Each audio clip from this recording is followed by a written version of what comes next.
His name was Aemon Targaryen.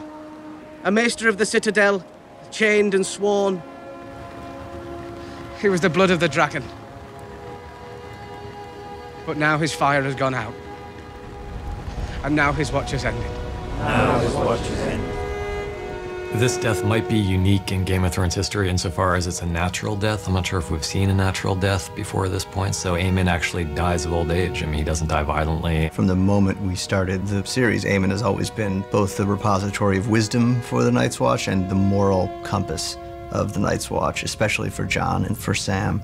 He's one of the rare people in the world of the show who had a chance to be king. Everything that everyone is fighting over and jockeying for, the Iron Throne, is something that was offered to him that he turned down because he knew in his heart that he wasn't suited for it, which is a pretty major sacrifice that's hard to imagine anybody else in the history of this show making. In a world where most people take sides very strongly and are willing to fight to the death for whatever side they're on, Aemon has been someone who's seen the value of compromise. He's seen the bigger picture in a way that very few characters have. It's a real tragedy for all of Castle Black, especially though for Sam, because he's lost really his only friend now at the castle. I mean, with Jon gone to Hardhome, and aside from Gilly, there was no one else in the Night's Watch who Sam can really trust.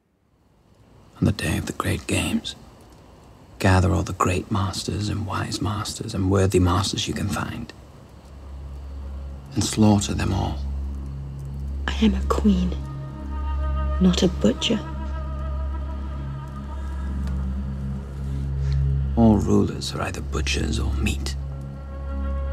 I think Dany's not quite at that cynical level yet. She still believes that there is a higher purpose that she's there for. It's not just about power, it's about using that power to make humanity better. It's somebody telling you one of those horrible things that's all the more horrible because you suspect that it's true. And she, as an idealist, wants desperately to believe that that's not the case. But in their relationship, Daario is really one of the only people, the only person around her now who tells her all the things she doesn't want to hear. So she's not yet convinced that she needs to be a butcher. At the same time, she realizes, or comes to realize, the longer the season goes on, that she has to be ruthless at times in order to maintain security, in order to keep herself in power. So if that means that some masters are going to get sacrificed to her dragons, so be it. Strip away the gold and the ornaments, knock down the statues and the pillars, and this is what remains. Something simple, solid, and true. The altar in the scene to the High Sparrow represents everything that's good about the faith, everything that the faith should go back to, the kind of anonymity that comes with true humility. And I think he chose this chapel as the place to spring his actual plans for Cersei on Cersei very intentionally. What will we find when we strip away your finery?